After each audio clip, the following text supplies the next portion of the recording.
আসসালামু আলাইকুম। আমার নাম অন্তরাফল, অষ্টম শ্রেণীর ছাত্রী, কনকদেশা সলিমানো স্কুল অ্যান্ড কলেজ। আজকে আমরা খাবার ও পানি মিশ্রণের লবণ ও পানির মিশ্রণ লিটমাস পেপার দ্বারা শনাক্ত করব।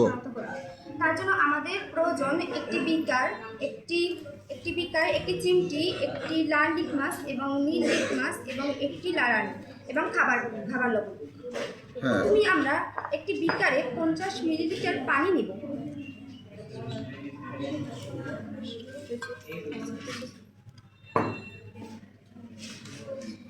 এরপর আমরা চামচের সাহায্যে 10 থেকে 12 গ্রাম খাবার লবণ নিব।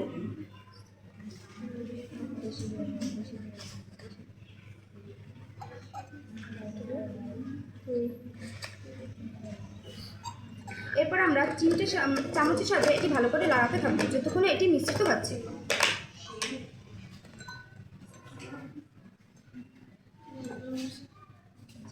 এরপর আমরা একটি চিমটের সাহায্যে লাল লিটমাসকে পেপারকে এর ভিতরে প্রবেশ করাবো।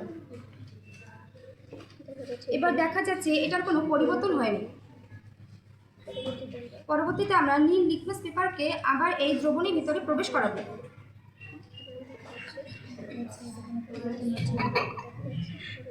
এবারও দেখা যাচ্ছে এর কোনো পরিবর্তন হয়নি, তাই আমরা বুঝতে পারি এটি একটি নিরপেক্ষ পদার্থ।